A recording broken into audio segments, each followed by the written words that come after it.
Hello and welcome to the Trash Talk Podcast. I'm your host JJ, and with me today I have Sergey. Hello, Sergey. Hey. Hello. And today we actually have somewhat creative topics. We're not just reading off of a Wikipedia article. Surprising. If you can believe it. And the first topic is one that was suggested by Sergey, and it's called Things That Make You Go, Why? Yes. And we both wrote down some things that make us go, why? Should I start? Yeah, Do you mostly want to start? everyday things, but Oh yeah, right. Not all of them have to be. Right. I wrote it down in my personal notes as just as things, but we wrote it down as everyday things in the overall notes. Yes. The first thing that I actually happened to write down was, why the fuck do TV show recaps suck? Like, have you ever noticed that? Like, if you're watching a TV show, especially if you're binging it, and like the recap pops up every time. I mean, luckily, a lot of services like Netflix and Amazon Prime skip the recaps, which is great, might I add. But oh yeah, like every time, like especially like you'll be watching a long-running show, right? And like in season 5, you'll like it's like previously on, and all of a sudden it will show like a random side character that appeared in season 2 that hasn't been relevant for 3 seasons in the recap, and you're like, I wonder why this character is in the recap. I guess they're gonna show up today. I hate that. Why is the recap spoilering me? But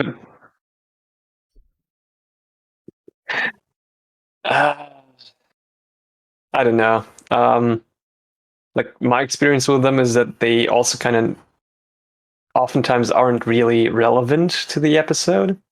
I mean, that's kind of the other end of the spectrum, but it's also bad. Like they're fake spoilering you, basically. I mean, at that point it's not very useful, but at least it's not spoilers, right? Like, I've had it so many times when I'm watching a recap and I instantly know, like, they're like a plot line from a while back or a character from a while back is coming back, right? Like, if they recap things from, like, the previous couple episodes, that could be for any reason. But, like, if they all of a sudden bring out something from way back, like, I know what's gonna happen today. Like, not a big fan. I think my favorite show in terms of recaps is actually Doctor Who. Because the only time they do recaps is in, or at least, so I'm currently rewatching it, but I haven't gotten that far, but like, at least in the Russell T Davies era, every time they did a recap, they only did it for multi-part stories, and they would only recap the previous part. So you'd have like, at most, 2 episodes at once being recapped. So it's like almost impossible to bring up random things that, you know, it's not like in spoilers for like Doctor Who from like a year or 2 ago. But it's not like the Spyfall recap. Actually, I think it might not even been Spyfall. It might have been the second one. Oh, was it just Spyfall Part 2? Like all of a sudden show scenes with the Master, right? Like that would be a huge spoiler because it's like supposed to be a reveal in the episode. Oh yeah. And so that doesn't happen, right? But I think Spyfall was actually a 2-parter, so it's very possible in the second part they would have recapped stuff from the first part.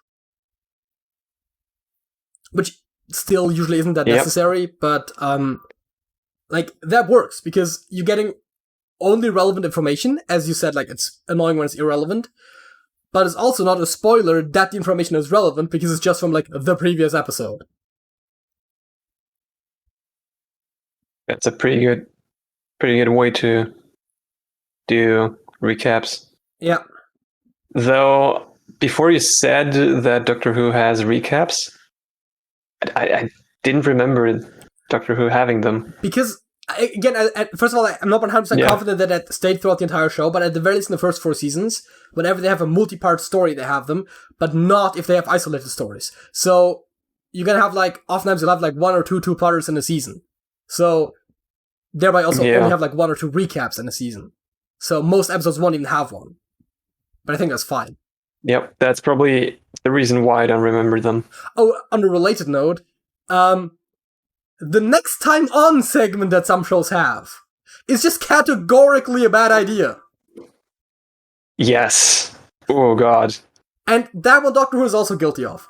Though they have actually learned from that, and starting with the second season, whenever they have a multi-part story, they show the next time after the credits, and on other episodes they show it before the credits. But still, I don't want to know what's happening next time. I'm just gonna watch the next episode. Like, I get why they do it. I mean, in a way, for both cases, I get why they do it, right? In the one case, like, if you either haven't watched the previous episodes or it's been a while, you might need a refresher. And the next time on is to keep people tuning in next time, right? But, like, at least for me, like, either I'm watching a show or I'm not watching it, right? Like, I barely ever, like, just randomly watch an episode of a show. So, both of those are not very useful to me personally. And again, they actually diminish the experience, I would argue. Kind of. Also, on a similar note of, like, recaps, spoilering the next time on, also had a couple of times where that spoiled something in the next episode. I mean, the next time on is like... It's really tricky, right? You could say the same thing about trailers, right? I mean, I don't categorically disapprove of something like movie trailers, because obviously they're necessary to get people to watch the movie. Mm-hmm. And I also watch trailers sometimes to, like, know if a movie's gonna be interesting or not. But, like, don't show me something that happens in the second half of the movie in the trailer. At least nothing that would be a huge spoiler. Yeah, I mean, like, I'm okay with minor spoilers, but that's kind of it. Yeah, but, like, some movies you can, like, get the full experience of the movie by just watching the trailer, and I'm like, what's the point of watching the movie then? Yep.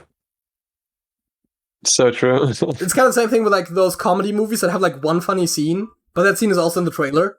So, like, oh, this looks funny, and then you watch it and it's like, oh, great, like, literally everything funny about this movie was in the trailer. Great. Yep. But that's more of a complaint about the movie in general. Like, if you have so little funny material that it can all fit in a trailer, you're just not making a funny movie. Like, which is, like, not every movie has to be funny, but if it's a comedy, it should be. Yes. Yes.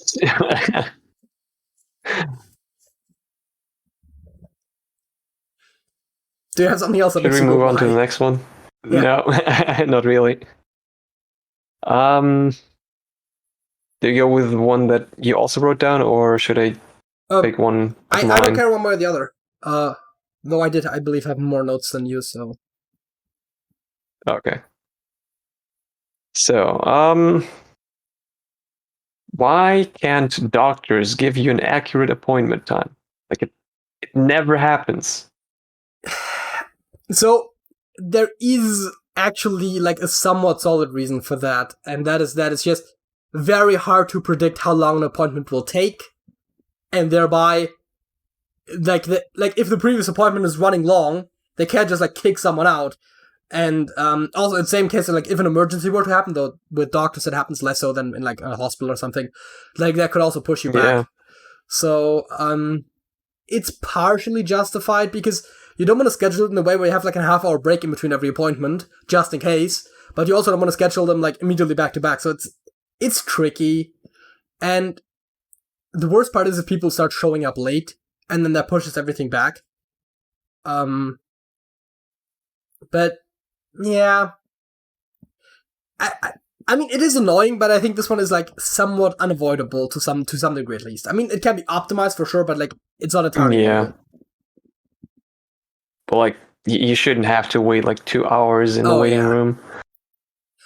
Well, you see, the last time I was at the doctor's, I had an appointment for 9 o'clock, and I don't know when exactly I got called, but I was back home with a cup of coffee sitting in front of my computer at 9:30, so it couldn't have been that late.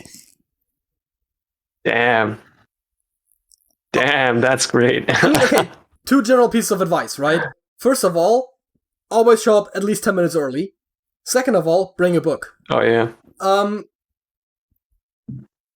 to be fair, in that case, that was for the second vaccine shot. So it's literally just like, come in, get a jab, go out. Like, it's not like they literally just needed someone to, like, draw the syringes and then jab them in there. So, oh, yeah. I think that also helps because they know it's only gonna take a minute. So, like, whenever, like, a doctor or nurse is free, they can just... I actually don't know if nurses are allowed to do it, but it doesn't matter. They generally tend to give most shots, but I'm not sure about the vaccine specifically. It doesn't matter. But like, if someone is free that is allowed to do that, they'll just send them over, have it done, and get you out of there as fast as possible. So I guess that's probably why it was also fast. Like, first time around, that makes sense. And of course, he had the point, so that also helps. Yeah, because like my usual experience with doctors or going to the doctor is like I phone them like maybe a day before. Yeah. Sometimes when it's like not urgent, I get an appointment for like, I don't know, 11 o'clock. Go there at get there at 10:45-ish, 15 minutes early, as you should do. Yeah, always be early. At least as it's expected in Germany. I mean, listen, right? Because not all countries do that. First of all, I don't agree with Germany on everything, but like that is one thing that I like totally agree with. Yes. And also, second of all, again, sometimes appointments run late. Other times they run short. So it has definitely happened to me repeatedly that I showed up early and like gotta go in like right away. Like that definitely has happened. Yep. And then like by, I don't know, by 1 or 2 p.m. in this case, like assuming the appointment was at 11 a.m. Oh yeah, like you get an appointment for 11 p.m. You're still sitting there after midnight. Great. Yeah, I'm pretty sure most doctors are closed around that time. I finally get in, and the whole procedure takes like 10 minutes. Oh yeah. Also, it's like my favorite part of the doctors of doctors was also when they're like you're sitting in the waiting room for like half an hour, and then they call your name. They sit you in the doctor's office, and you have to wait another half hour. Oh yeah, man. I hate that so much. I kind of actually forgot about that part. Like, that's almost the worst part for me because, like, it's not even that the total wait time. I mean, yeah, the total wait time can get quite long sometimes, but like the fact that I have to wait in 2 distinct instances is somehow more infuriating to me. Like, you think like, oh, we're finally getting somewhere. Giving you false hope. Yeah, exactly. That always gets me. Like, you're sitting in the doctor's office and you're like, oh, finally. And then it's like 20 minutes later, you're like, where the fuck is the doctor? So true. Let me actually go to my list. Oh yeah. Have you ever read an article, especially online, that had images in it, and the captions for the images were either totally unrelated to the image, or just an excerpt from the text in the next paragraph, usually both? Yes. I find that infuriating. I don't know why this happens. Like, they caption images with something, and again, it's usually from the next paragraph, so you haven't read it yet, so you read the caption of the image, and then as you're reading through the paragraph, you're like, I've read this already, what the fuck? It's... Yep. Doesn't only happen with image titles or captions, but also like with headings. Oh yeah. Or chapters. Yeah. It's so annoying. A little more forgivable maybe with headings, because the headings do add structure, even if you don't add any novel information in there. But I find it particularly infuriating with the images, because an image doesn't need a caption, right?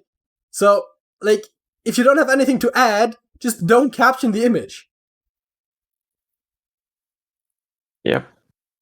Just put the source in, the guy who shot it or made it or whatever. Maybe a date or something.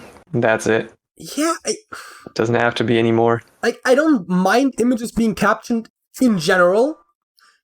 But again, like, don't just take a random line from the article and throw it under there. Like, A, have it be relevant to the image, preferably. And B, add information. And then C, don't make it necessary to read it. That's the other thing, right? Like, even if you do add information, the article should be understandable without the image captions, because some people won't read them. Yep. Though the last point is usually the case. I mean, yeah, again, as I said, like, it's usually redundant anyways, but I'm not saying, like, make it unnecessary to read them because they're redundant, but, like, again, just deepen the story with it, right? If you have a photograph, like, explain what the photograph shows, maybe, like, especially if it isn't obvious, right? If you have, like, a photograph of, like, an engraving or something, like, put a translation or something, like, you know, like Latin text and an engraving or something, or, like, runes or something, like, oh yeah, text that roughly translates to this and that, right? Like, archaeological dig finds new Egyptian artifacts, I don't know. And then you have, like, the article, and then, like, you have an image of one of the artifacts, it has some hieroglyphs on it, and it's like, this is roughly what it means. Or, like, this is believed to be that old, or, well, I guess that would be the entire find usually, but, like, don't just put a random line from the article. And I mean, this was just an example, but, like, again, if there's nothing additionally to be said about the image, just don't say anything.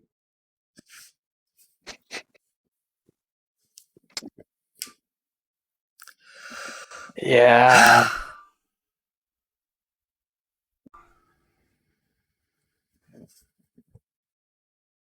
I'm gonna reorder my points a bit to fit more your point. Okay. Because what you described is, like, pretty much exclusively happens online, right? I mean, there is sometimes images in, like, physical newspapers and tabloids and whatnot, and they do sometimes have captions, but I feel like the redundancy part, I don't think I've really seen in a physical paper. Not to mention, I don't really read physical papers, but, like, that's besides the point. Yeah.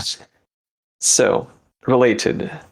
Why are corporate and government websites usually so bad? This one is even more infuriating since I am a website maker, designer, whatever, by profession. Wait. You do backend, right? And front end. Okay. I'm full stack. Okay. Even though I like doing backend more, but yeah. Because I was about to say, like, if you just do backend, you can't really call yourself a designer in that regard.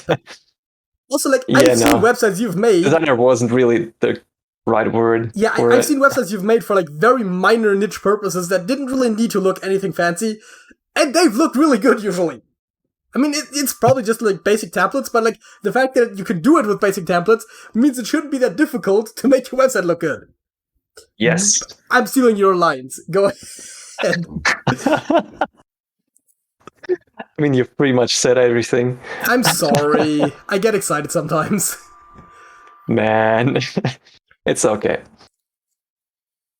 But seriously, man, use templates or something, or update them's websites. Yeah. Don't have to be looking 30 years old. Yeah, I think that kind of goes a bit into a broader point of how a lot of public, especially government-based institutions, tend to not have great IT all around. There's often the problem where, like, schools will have, like, one IT guy and it's just the computer science teacher who doesn't have any qualifications besides having, like, studied computer science for teaching, but, like, no actual, like, cybersecurity or anything, but, like, they'll have to set up all the cybersecurity and everything, and it's like, that's a bit questionable at best. I'm not saying that they can't do a good job, but A, you shouldn't, if you apply to be a teacher, you shouldn't be required to also do that stuff, and B, just because you are good at teaching computer science subjects doesn't mean you're qualified to do that. Again, it doesn't mean you aren't. Yes. But it doesn't have to mean you are. I think I'm making sense.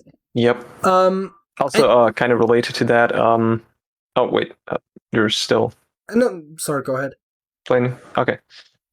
So, not just design-wise are they usually bad, but also, like, user experience-wise. Like, have you ever had the problem where you just couldn't find, like, one page on a website for, like, half an hour? Because it's, like, hidden behind, like, 6 links or something that aren't really even somewhat named after what you're trying to search for. The pro tip there is probably just to try to use Google.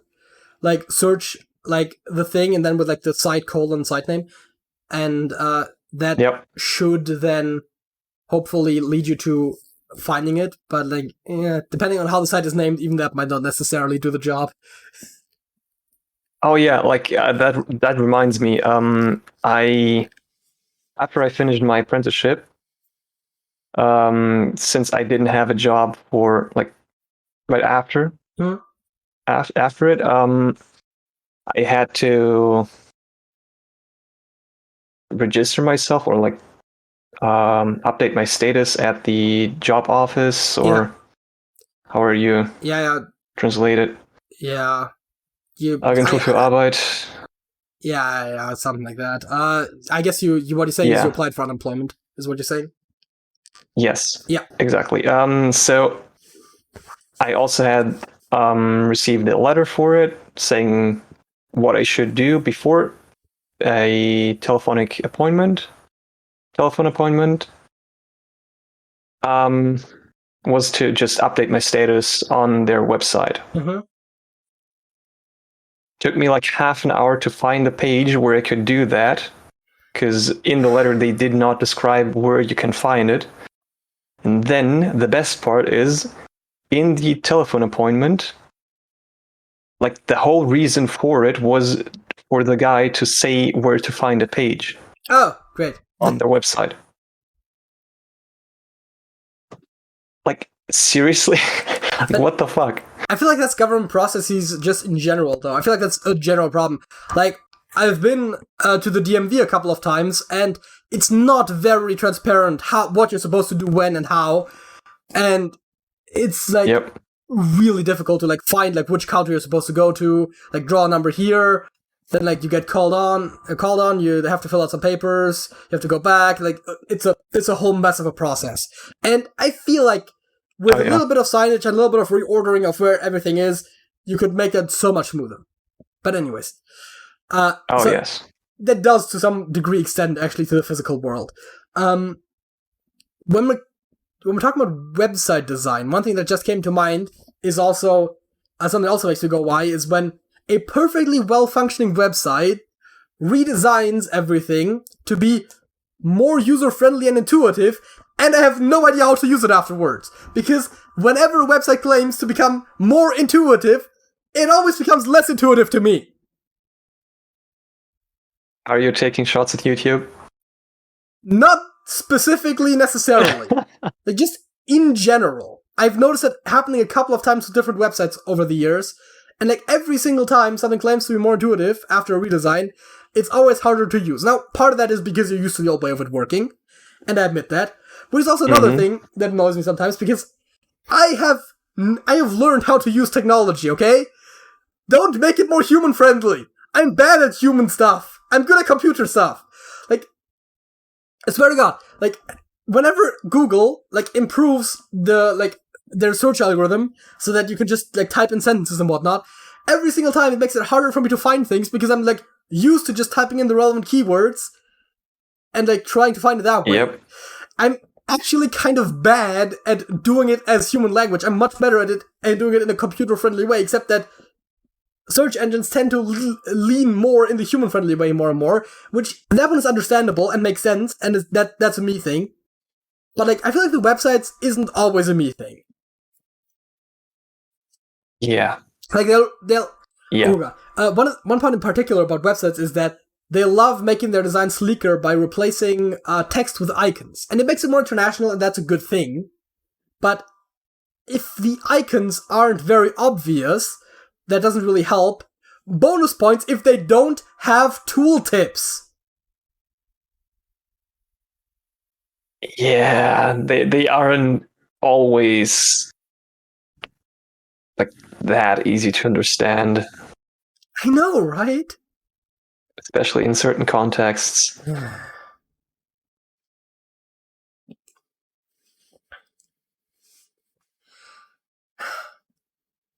Anything else? No, I'm good. Was that your point, or was it just I think it's expansion on mine? It's good for you too. I didn't have it written down, but I think it's a full point in itself. Okay, good.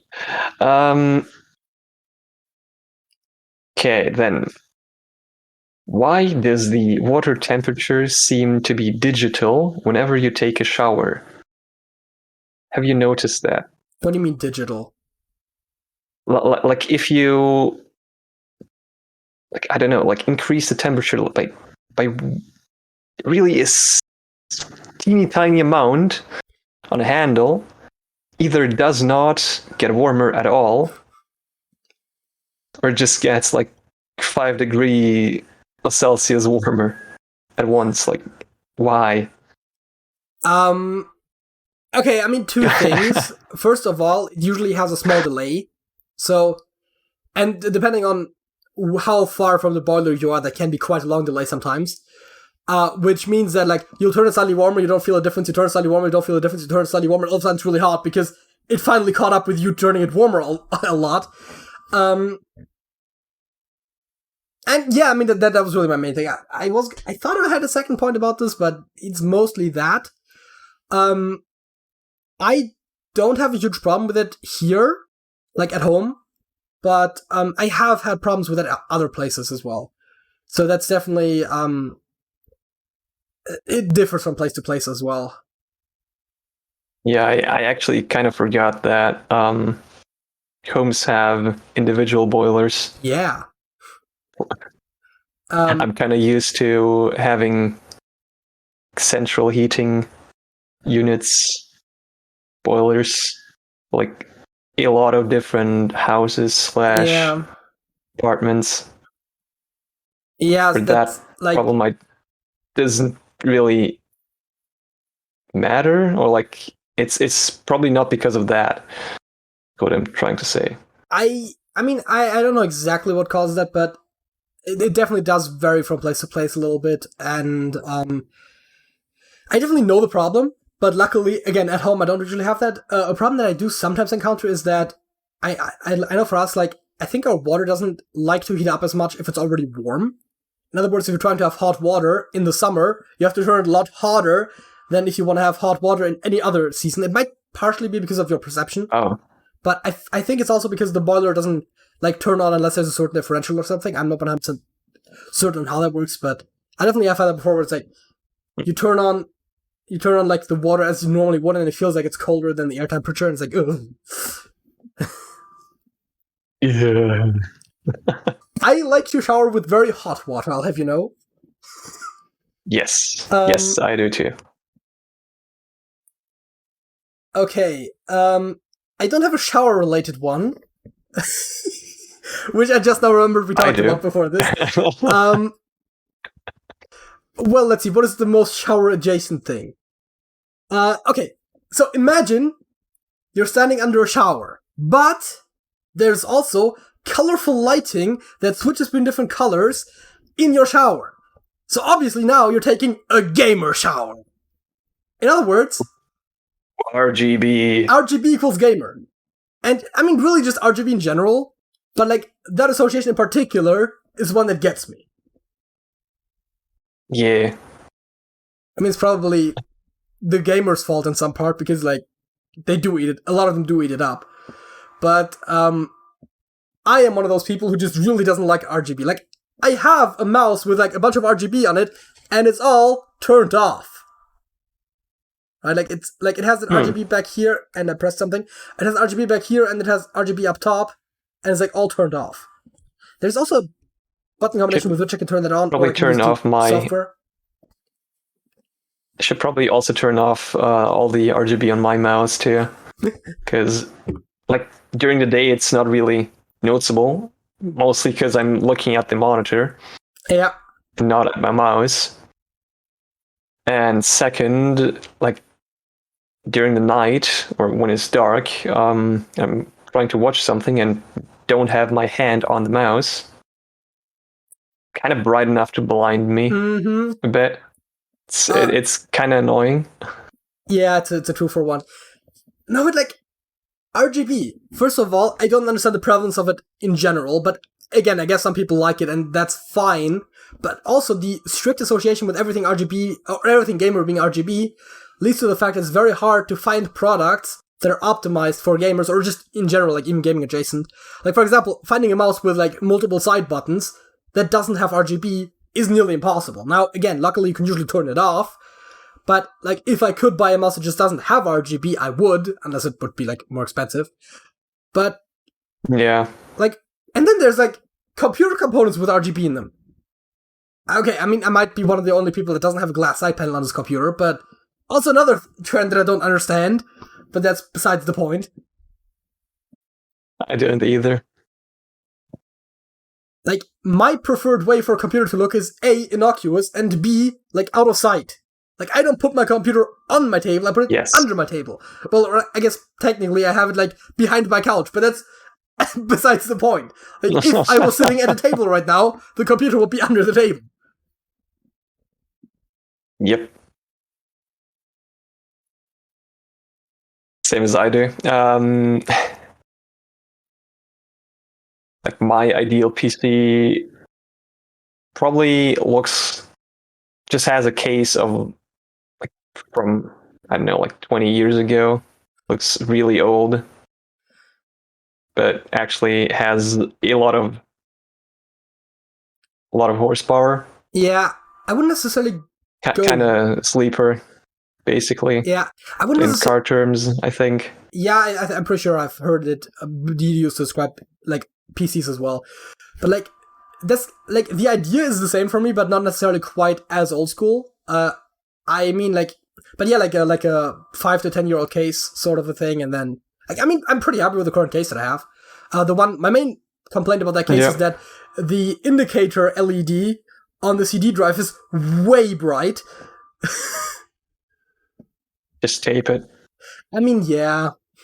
It's literally like, it's the brightest light in my room if I turn my regular lights off.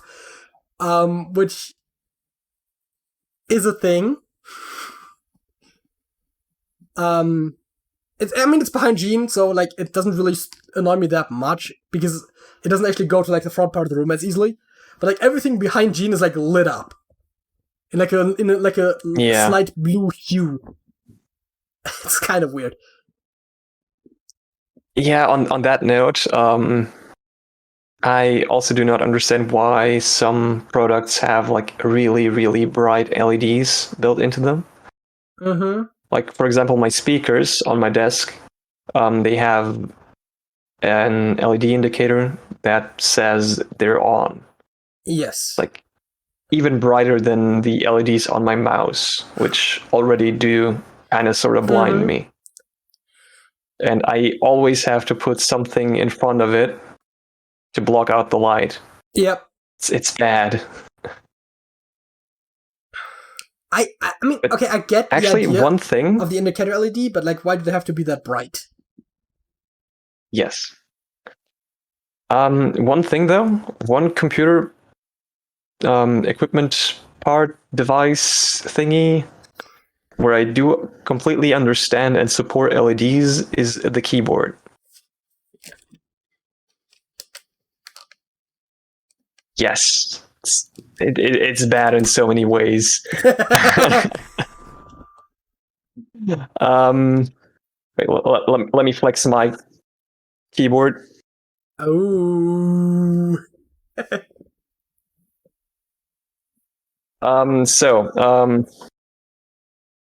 Since I am... That's also a color you want to have your case. Since I do not... Yes. See, I prefer black. That's just like I like black as a very neutral color. Because I always found those like light gray, like almost white PC cases to be kind of ugly. But hey. They're beige. Oh, you're right, they are oftentimes beige, yeah. I feel like I've seen them in light gray as well, but like, yeah, it's mostly beige, you're right. Like, cream colored. Yep. So what I was trying to say is, since I am unable to type blind, I have to look at my keyboard to know where the keys are. And with keyboards that don't have LEDs, it's kind of hard to make out where the keys are. And not even just that, but also just read them. The weird thing it makes it really hard for me to type. Yeah. the thing for me is, actually, I don't know where the keys are necessarily by heart, but once I have my hands correctly on the keyboard, I can usually type without looking. Like, that... But, the thing is, right, if my hands are off and my right hand has a tendency to sometimes be, like, at least in one row, be, like, one key off or something, I oftentimes don't know which direction I have to move my hand in to make it be in the right position. Yeah. Like, I know I'm typing I instead of you, and I don't know where they're relative to one another. So now I have to, I go in the wrong direction. All of a sudden I'm typing P. Wait, nope. O. It's or O. P. My point exactly, right? I just don't know, but I can usually type, especially English and, actually also kind of French, relatively well without looking. German will probably be more difficult because I don't have as much muscle memory typing German. Yes. I've noticed that too, actually. I'm much, much slower typing German than I'm typing English. Yes, it's bad. The fact of the matter is, I'm pretty sure I'm slower typing German than I'm typing French.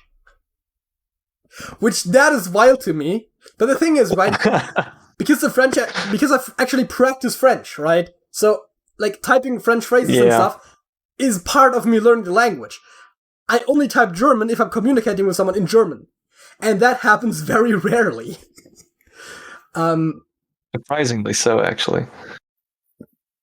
I had my last German conversation on a communication service was yesterday, I believe.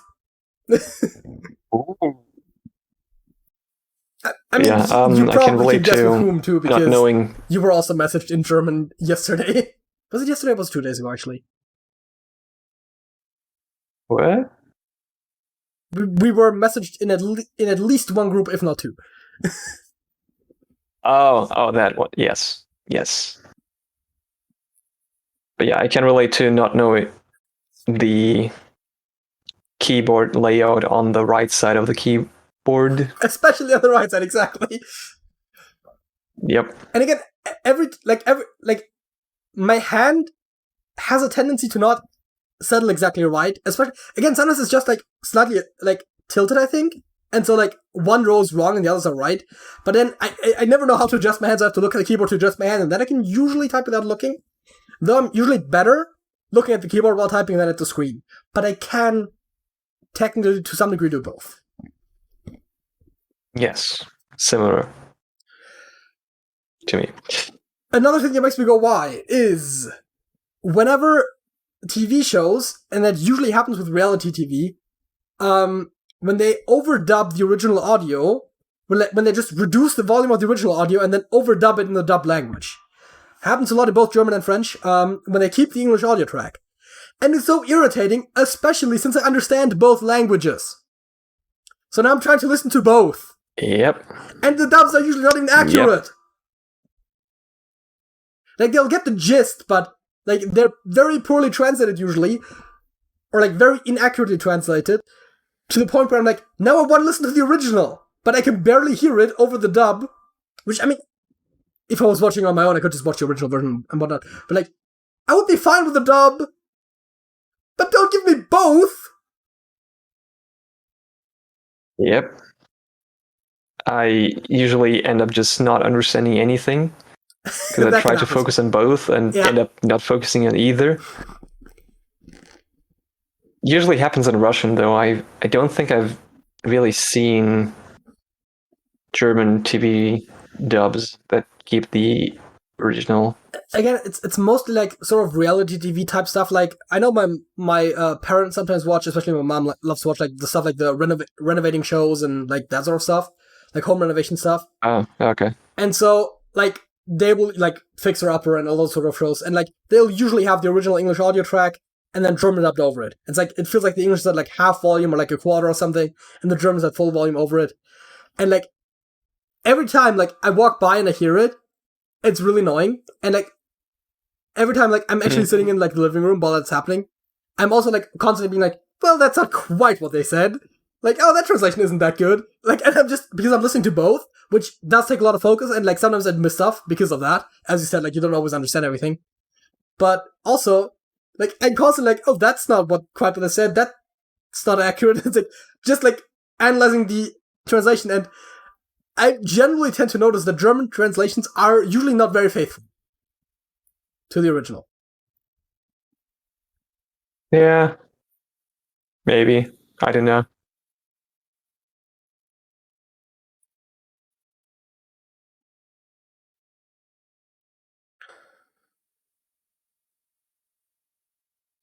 Okay, how many do you have left? I technically, I think I have, what is it, 2 left? And then the one that's in the dock, but I've gone through the most infuriating ones, and we can totally make a sequel to this because we have been going for a while. Oh, really? Have we? Like 40 minutes? Oh, wait, what? Yeah. That was unexpected. I mean, I knew that these were all, like, possible setups for a rant, and I did rant about a couple of them. I mean, okay, like, full transparency, right? I wrote down the why do TV show recaps suck as a possible suggestion for a topic. And then Sergey was like, no, that's more of a, like, things that make you go, why subtopic. So I had totally foreseen the possibility that I could spin into an entire topic of its own. So I'm not that surprised that we're going quite a while on these. Yeah. Which means you could have totally done this topic earlier, because this has been in the work for decades. No, but it's been in the works for a couple months. Because, like, we've had it written down for a while, and every time one of us comes up with something that makes us go, why, we write it down in our own notes. And then, after we had enough points, we figured we were going to do the topic. And we could have definitely done it earlier. Did you have one that you wanted to, like, desperately mention? Not really, no. Like, I could talk about my second shower-related point, but I think I'm gonna keep it for next time. Next time, things that will make you go, oh, wait. Everyday things that make you go, why? Sergey talks about showers again. Oh, I also did the next time on thing, which I just now realized something I mentioned earlier on. See, I'm trying to tease people, by which I do a thing that I made, that I call out myself. But I don't find it as bad here because it's not a scripted format, so it's not like I'm spoiling the plot of Trash Talk Podcast. Ooh, Trash Talk Podcast. Should totally do something like that. Like, have a scripted segment on the podcast? Yeah. Just plot out like 10 episodes into the future. I mean, as long as there's no overarching plot, it doesn't really make sense to really plan that far ahead. And, I mean, we could make it. It doesn't make sense, Sergey. Like, this is not how the format works. Like, we could probably just make it its own show. I don't know, you could have some weird, fantastical cooking skits in there or something, and then you just, like, have an overarching story in that. Check out Backyard Shenanigans! Do that now! Come back to this podcast later. What Sergey meant to say is, do that after the end of this episode. No. Just open it in a new tab and watch it later. I think there's just one video so far. Yes, so far. So we were going to talk about our facts of the week, Sergey. What is your fact of the week? My fact of the week is that mosquitoes are the... One second, let me get the correct phrase. By transmitting diseases, mosquitoes cause the deaths of more people than any other animal taxon. Yes. Which is over 700,000 each year. Right. Yeah. I mean, that's a graphic you see sometimes, like human, like it's like who kills the most humans? It's like mosquitoes, humans, and then like other animals. Yeah. Also, it has been claimed that almost half of the people who have ever lived have died of mosquito vector disease. But this claim is disputed, with more conservative estimates placing the death toll closer to 5% of all humans. Which is also something I do believe more. I was about to say, like, half. 50 sounds high. Like, I could see 5 being too low, but it's probably closer to 5 than 50. Let's put it that way. Yeah. Just quite a lot. That is interesting, yeah. I mean, even in areas of the world where there are a lot of mosquitoes, I don't think half people die through mosquito-related causes. Especially historically. Historically, causes of death are basically just, anything related to being a young child or bringing one into the world. There's all sorts of... I mean, mosquitoes could, of course, also kill small children. I'm not saying they couldn't, but, there's various reasons of why small children died before they ever... That's, by the way, why the, unrelated, but I think we've mentioned on the podcast before, and it's not quite fact-of-the-week material, but the main reason why the average age is growing is not because humans are getting older, or at least not significantly older, but mostly because child mortality rates are significantly decreasing. Yep. Though some of the top ages are also pretty extraordinary and would have probably not happened quite as much 100 years ago, but the average person, not as a literal mean, but more like the median person, probably isn't much different. Not my fact of the week. My fact of the week is about Doctor Who, which I've already mentioned earlier in this show. Sergey, do you remember the Doctor Who episode, The Doctor's Daughter? If you give me a quick summary of the episode, probably. It's the one about the Doctor's daughter. So, they teleport onto this planet, and there's a war going on, and the Doctor's arm gets stuck into a machine which creates not a clone per se, but a genetically engineered offspring. Yeah. I remember that. The Doctor's daughter there is played by Georgia Moffat, who is the daughter of Peter Davison, the Fifth Doctor. Or the actor who played the Fifth Doctor, rather. Oh. So she actually is the Doctor's daughter in that way. Nice. She would also then... That's actually pretty cool.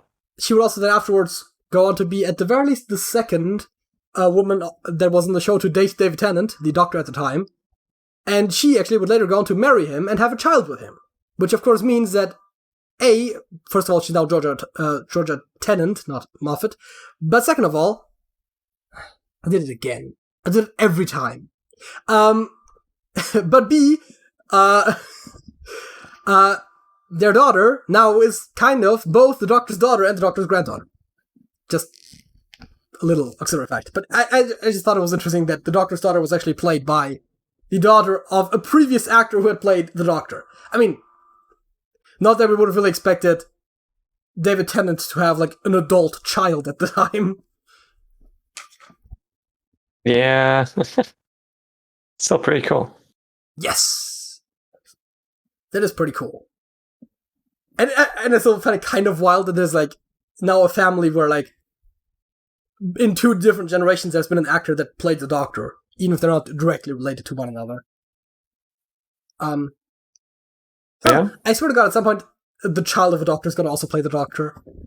Actually, I think that might have already kind of technically happened, but more in I think the son of the second Doctor, or the actor who played the second Doctor, did once, or on a couple occasions maybe, voice the second Doctor either for audio work or possibly also for some specials. But again, he played the same iteration, so it's more just filling in rather than playing a full iteration. These are our facts of the week, and that brings us to the halftime show, which according to my notes is higher or lower, which is this game. And we're playing Classic. And who goes first, Sergey? Do I go first? Do you go first? I don't care. You go first. And I don't have dice on my table right now. I said you go first. Sergey, yes. Snowboard or Crest the Redeemer? Probably lower. Never heard of that. That's the giant freaking statue in Rio, I believe.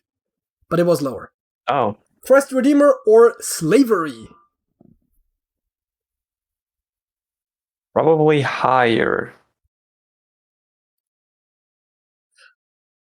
Yeah, it is. Slavery or Geordie Howe? Oh, I hate names.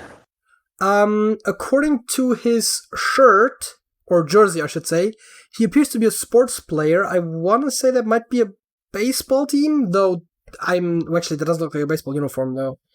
I don't know. He's a sports person. Oh, man. Or so it would appear. I don't actually know the name. Could you go lower, maybe?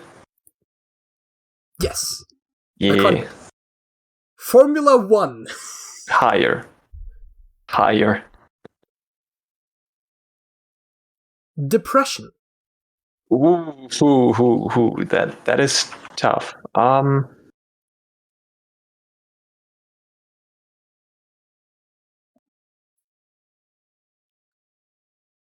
More or less? I guess higher. I'm gonna say it's probably lower, but let's see. It's lower. Hey, you scored 4. The average score is 3.2, and you actually did well. Which... Yay! More than my average, too. Of like 1. Yeah, I was about to say you have been pretty bad so far. Walmart with 45.5 million, or the Big Lebowski. Yeah, I mean, that's popular, but not that popular. Yeah. Ghost in the Shell. Now, normally, I would say lower, because anime I don't think is like that mainstream popular. But there has also... Hollywood. I was about to say, there has been a movie, like, a couple years ago. I'm just gonna say higher. Yeah. Wasn't even that close. Japan. I feel like as a standalone search term it's probably lower, but it's hard to say. That was way too close. That was close, yep. Okay, I did worse than you, which barely ever happens.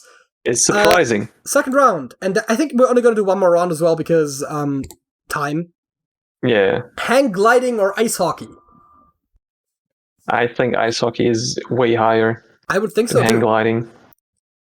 It's not higher, but it is higher. Ice hockey or Morocco? Come on, what? I guess lower, but it's probably higher. So. What is your answer? Is it higher or lower? I don't know. I'm guessing lower.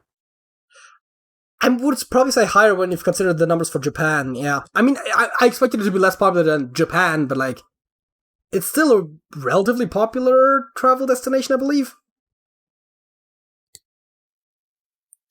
Truman Show or Wimbledon? Okay, this is already starting off very tricky. How many people care about tennis? How many people pretend to care about tennis? I'm gonna say lower. I admit that was not the best guess I've ever made. I mean, to be fair, it's also a place, but like, I would assume that most people like Google it because of tennis. Wait a second. You were better than me both times.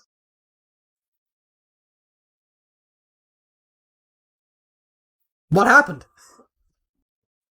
I don't know. Did we switch places? Practice? Oh no. Oh no. The secrets. Okay. And the second topic is called What the COVID Pandemic Shows Us About How Humans Will Handle Climate Change.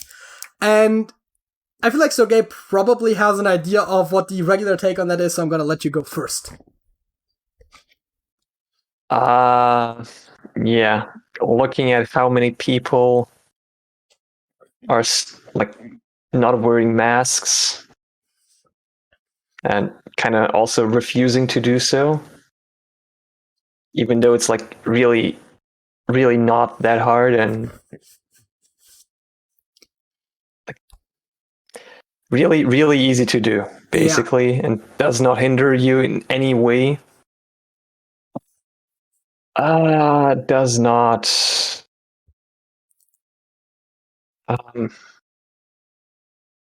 doesn't put them in a good light, or humanity as a whole, in solving climate change in a reasonable manner.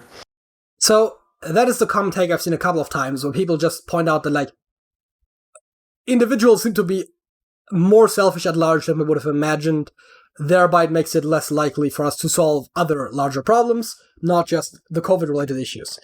And I can see where they're coming from. But I feel like people forget one important part about the COVID pandemic. Did you realize how freaking fast we got a vaccine? Just because people actually put money towards one goal?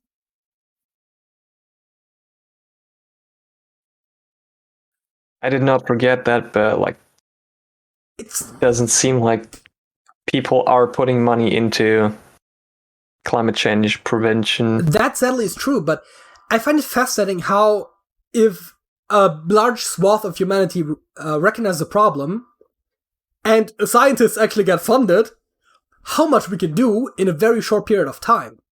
And I feel like that is kind of a bit of an underexplored aspect of that, where, yes, okay, a lot of people reacted very shittily to COVID, a lot of others didn't, right?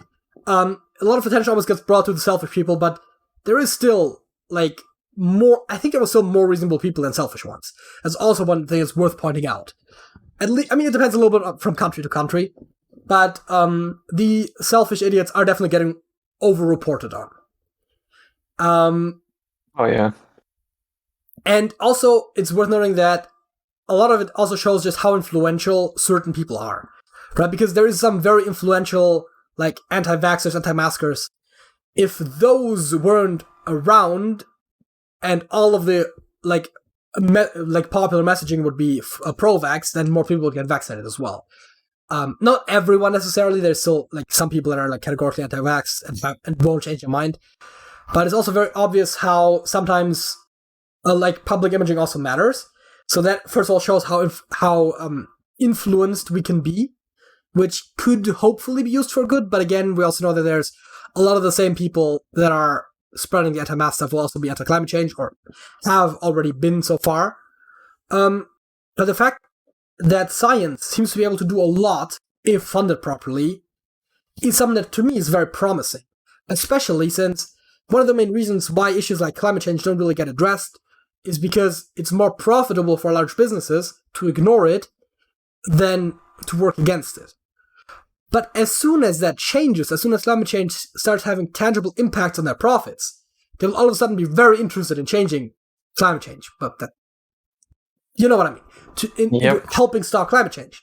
And once large corporations actually see the interest in that, or rich people, or even just once the broader public gets more focused on that issue, I could see, again, climate-related research getting more funding, and hopefully not just prognostic, because while it's helpful to know how much we're fucking stuff up, more so, more carbon neutral or carbon friendly technologies that can replace currently existing technologies that have a large carbon footprint.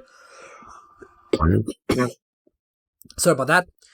Or also just technologies to filter the carbon out of the air again. I mean, we have technologies like that are called plants, but we clearly can't really replant a bunch of forests in the time that it takes, in a reasonable amount of time.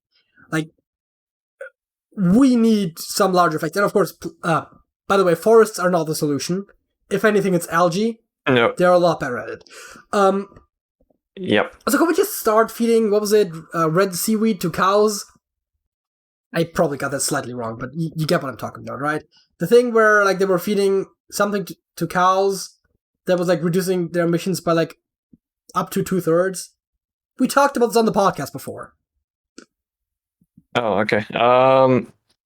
Don't actually remember that. Seagrass. I'm sorry. It's not seaweed. I think it's seagrass. Yeah, it could be. Okay, let's see. Cows, seagrass, emissions. Grass-fed cows won't save the climate, report finds. Okay.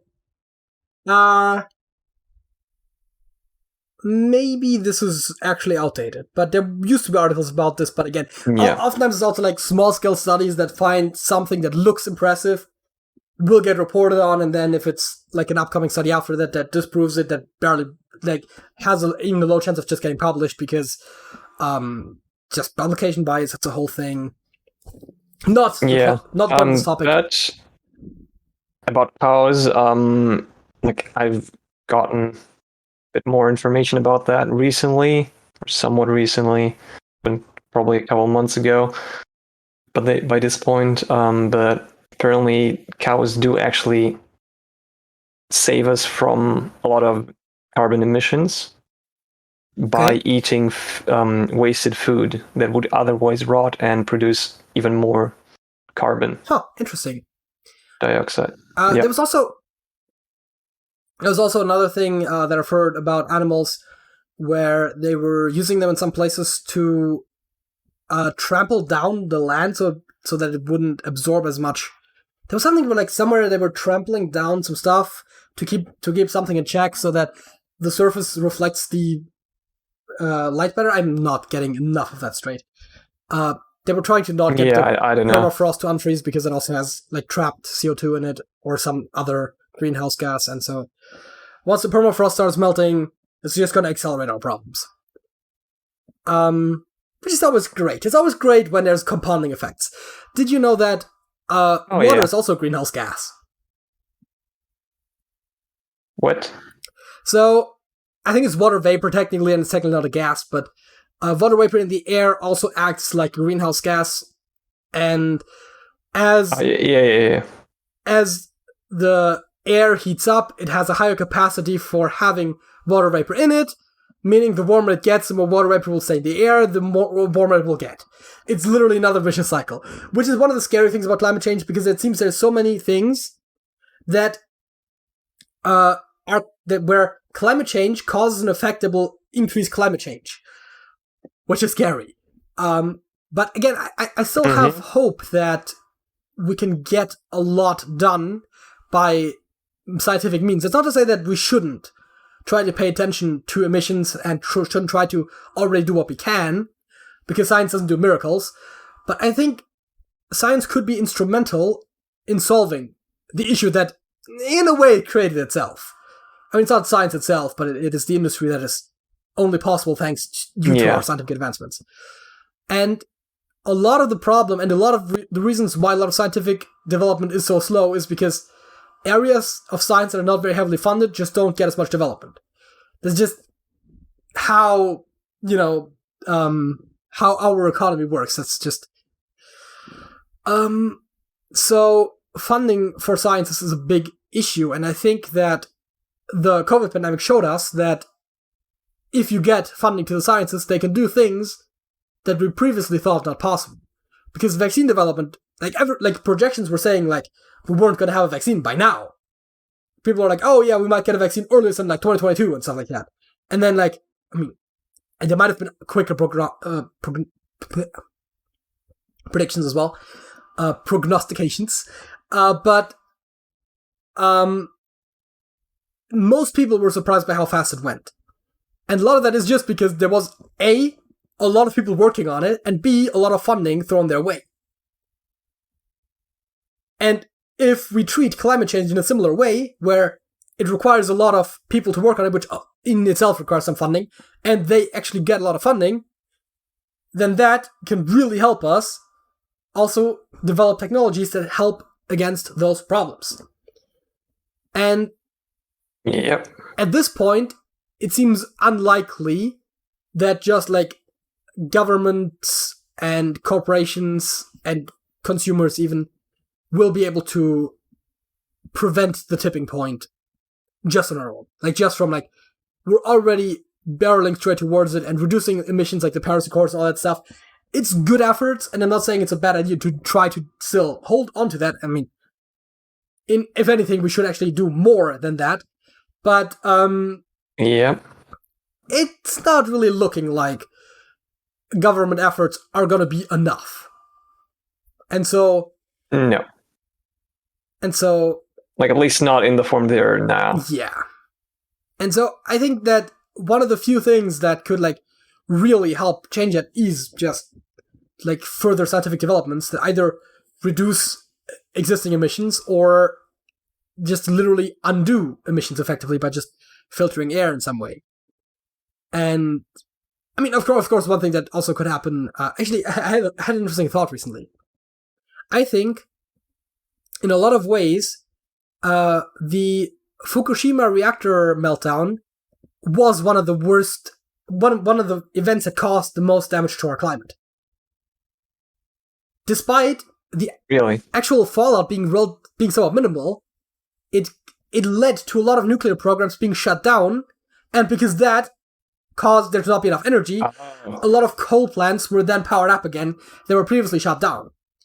I think the nuclear scare that came from Fukushima actually caused a lot of damage, just not because of the reactor itself, but because of the political reaction. Because I remember it was a big talking point in Germany, I assume that was... So I think it was also the case in other places, where all of a sudden, like, we were already talking about shutting down nuclear power plants, but, like, they were accelerating all of that, and to compensate for that, they were burning more coal. And it's like, well, that's about the worst thing you can do. Yep. And yep. So, indirectly, I think Fukushima actually was very damaging, but, like, in the exact opposite way of what people would think.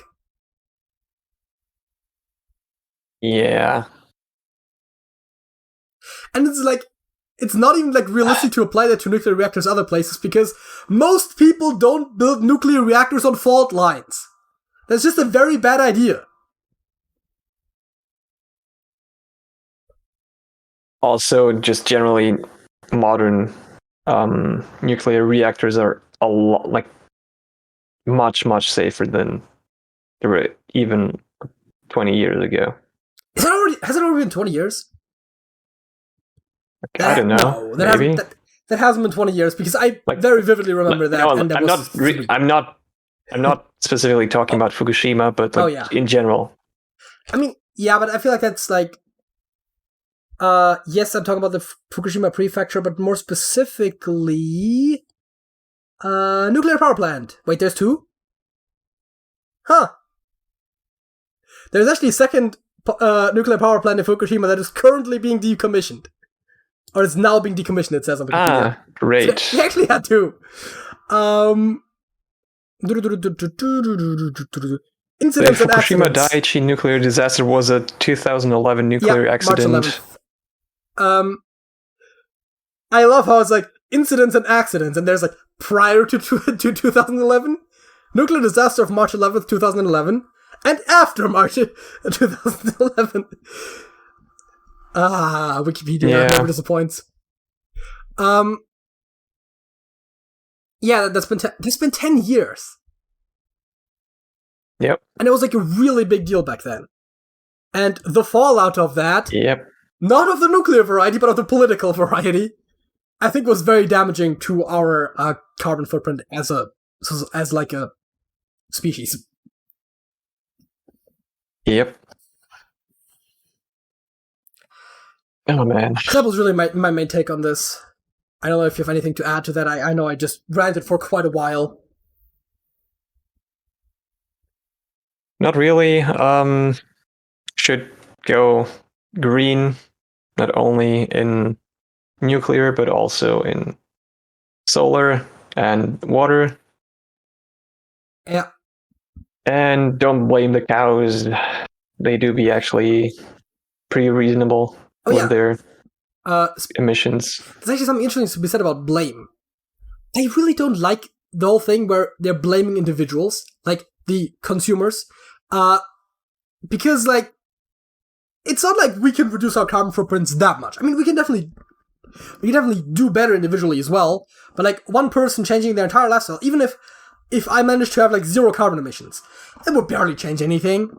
Like, it's really, like, the energy companies and other large-scale companies as well. I mean, like, anything that does transportation is, like, horrible for the environment usually. But especially, like, our energy sources and our vehicles and stuff like that is really a lot of the big sources, right? Like, it's not like individual people can change that much. I mean, if people would fly less, then maybe there would be less flights, and that would definitely help somewhat, because air travel is definitely one of the bigger contributors as well, in terms of transportation. But, clothing. I think the textile industry is one of the largest contributors, actually. People underestimate that. That might be the case. So, that's another reason why you should not throw away old clothing just because you don't like it anymore. Well, I guess if you don't like it, but like, you know, like, don't try to always stay on fashion. Like, just keep your clothes for a while longer. gonna actually not be an insignificant part in helping save the planet. But I mean, again, like the industry at large is more at fault than individuals, but it doesn't mean you shouldn't try to be responsible as an individual, nonetheless. I think energy production is still the largest sector in carbon emissions. I mean, the fact of the matter is, if you look at like an industry's carbon footprint, one thing that people also often have to look at is the energy consumption. So, like, even if it isn't directly, it's still by proxy is part of a lot of the other industries as well, right? Like, most industries aren't going to burn that much coal. Like, they're just going to have like they're going to burn gasoline in their vehicles, and they're going to like consume electricity, which is produced by like coal plants and whatnot. Yep. I think that's all I need to say about this. So this topic was probably really get a carbon footprint tax thingy going. Oh yeah, carbon tax. That's one of the solutions that some countries have talked about, and it is suggested to be probably one of the better ones. I also like some countries. I think one of the Scandinavian countries also had a law where whenever if they discover any technology that could help reduce carbon emissions, like they have to share it with the rest of the world. Like they just like kind of set that up for themselves. Oh yeah. Which I think is really cool because it's like it's the world. It's one closed system. I mean, it's not even entirely closed, but like effectively. And if one country reduces all of their emissions, like that's not going to do that much. Especially like I don't know what it was. I want to say Finland, but I don't know if exactly. But like, if Finland had zero carbon footprint, like tomorrow, that wouldn't have a large impact on the world. Like it would still be. I mean, it's an industrial nation. They probably still have a relatively large one, but it wouldn't be dramatic. But if they have technology that can cut, say, like the US's carbon footprint by 10%, that's probably a lot bigger. If the US would then actually implement it, which is a whole nother can of worms. Yeah. Where was I? All right. Songs of the week. How about it? All right. Let me switch to the scene. It's all black. Sergey, what is your song of the week? My song of the week is "Kotik" by Alexander Rybak. Okay. Where's mine? There's.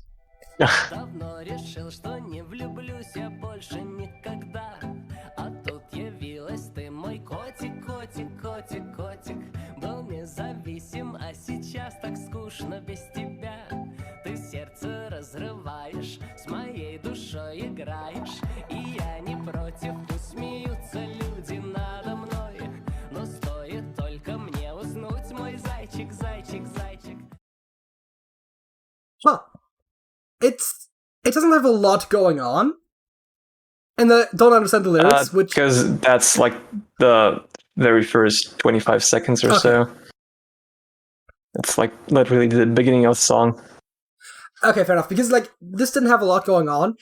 I don't see anything bad with it, but like this alone is not going to get me hooked. Yeah. And again, like maybe if I understood what he was saying, it would be a bit of a different story. But like I don't. Maybe I will in the future. But, Oh. I mean, I think Russian is the next language I would want to learn, but I probably want to solidify my friendship a bit more first. We talked about that before, though, and that's not what this is about. Did you want to say anything about the song? Not really, no. So I mentioned French. And that coincidentally, actually that was totally a coincidence, I didn't even plan this, but I just noticed it the moment I said it, ties into my song of the week. My song of the week is Si Jamais J'Oublie by Zaz, which translates to If I Ever Forget. Ooh.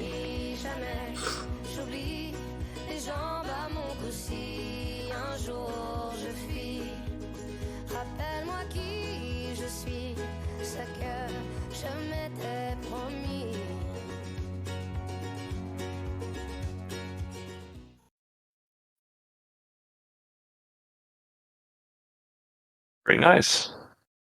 I know. So, fun fact about this one is that, according to what I found on Wikipedia, it seems that this is actually a live recording, and this is from her live album, Sur la route, as it says on the cover right there, which means on the road. And it doesn't seem like there is actually a studio version of this, but I find it sounds incredible if you consider that it is actually a live recording. I mean, it's probably still like mixed a little bit or something, and they have really good sound equipment, but still like, and maybe they've, I mean, if you didn't hire tour, maybe they had some takes, but like, it still seems pretty impressive that it sounds so good, taking that into account. I mean, I would have liked it either way, but yeah, I feel like that just adds a little bit extra to it. That's actually pretty cool. Yeah.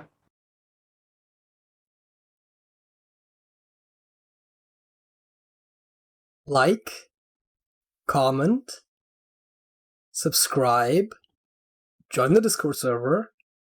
Sergey? That's it. That's it.